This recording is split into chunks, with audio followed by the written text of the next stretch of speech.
एक राजा बहुत बड़ा प्रजापालक था। हमेशा प्रजा के हित में प्रयत्नशील रहता था।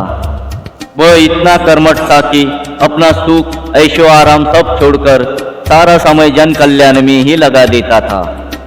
यहाँ तक कि जो मोक्ष का साधन है अर्थात भगवत भजन, उसके लिए भी वह समय नहीं निकाल पाता था। एक सुबह राजा वन की तरफ भ्रमण करने के लिए जा रहा था कि उसे एक देव के दर्शन हुए। राजा ने देव को प्रणाम करते हुए उनका अभिनंदन किया और देव के हाथों में एक लंबी चौड़ी पुस्तक देखकर उनसे पूछा, महाराज, आपके हाथ में यह क्या है? देव बोले, राजन, यह हमारा बही खाता है जिसमें सभी भजन करने वालों के नाम है। राजा ने निराशा युक्त भाव से कहा, कृपया देखिए तो इस किताब में कहीं मेरा नाम भी है या नहीं। देव महाराज किताब का एक एक पृष्ठ उलटने लगे, परंतु राजा का नाम कहीं भी नजर नहीं आया। राजा ने देव को चिंतित देखकर कहा, महाराज, आप चिंतित ना हो, आपके ढूंढने में कोई भी कमी नहीं है। वास्तव में ये मेरा दुर्भाग्य है कि मैं भजन कीर्तन के लिए समय नहीं निकाल पाता और इसलिए मेरा नाम यहाँ नहीं है। उस दिन राजा के मन में आत्मग्लानि सी उत्पन्न हुई, लेकिन इसके बावजूद उन्होंने इसे नजरअंदाज कर दिया और पुनः परोपकार की भावना लिए दूसरों की सेवा करने में लग गए। कुछ दिन बाद राजा फिर सुबह वन की तरफ टहलने के लिए निकले तो उन्हें वही देव महाराज के दर्शन हुए। इस बार भी उनके हाथ में एक पुस्तक थी। इस पुस्तक के रंग और आकार में बहुत भेद था और यह पहली वाली से काफी छोटी भी थी।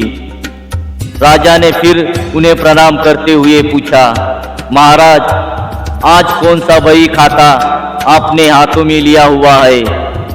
देव ने कहा, राजन, आज के बही खाते में उन लोगों का नाम लिखा है जो ईश्वर को सबसे अधिक प्रिय है।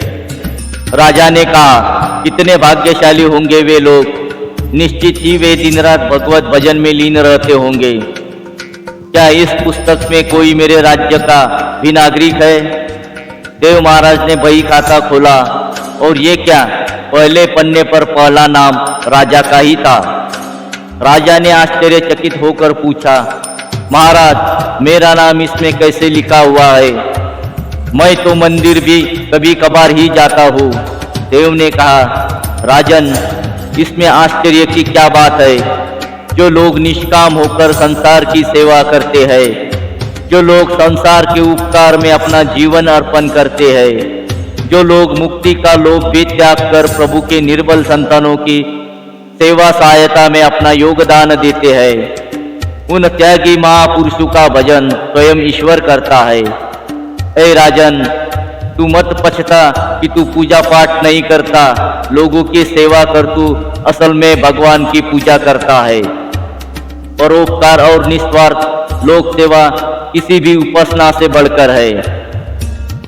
देव ने वेदों का उदाहरण देते हुए कहा, कर्म करते हुए 100 वर्ष जीने की इच्छा करो तो कर्म बंधन में लिप्त हो जाओगे। राजन, भगवान दीन दयालु है, उन्हें खुशामद नहीं भाती बल्कि आचरण भाता है। सच्चे भक्ति तो यही है कि परोपकार करो, दीन दुखियों का हित साधन करो। अनाथ, विधवा, किसान व निर्धन आज अत्याचारियों से सताए जाते हैं। इनकी यथाशक्ति सहायता और सेवा करो, यही परम भक्ति है। राजा को आज देव के माध्यम से बहुत बड़ा ज्ञान मिल चुका था और अब राजा भी समझ गया कि परोपकार से बड़ा कुछ भी नहीं और जो परोपकार करते हैं वही भगवान के सबसे प्रिय होते हैं। मित्रों, जो व्यक्ति निस्वार्थ भाव से लोगों की सेवा करने के लिए आगे आते हैं, परमात्मा हर समय उनके कल्याण के लिए यत्न करता है। हमारे पूर्वजों ने कहा भी है, परोपकाराय पुण्याय भवति, अर्थात दूसरों के लिए जीना, दूसरों की सेवा को ही पूजा समझकर कर्म करना, परोपकार के लिए अपने जीवन को सार्थक बनाना ही सबसे बड़ा पुण्य है।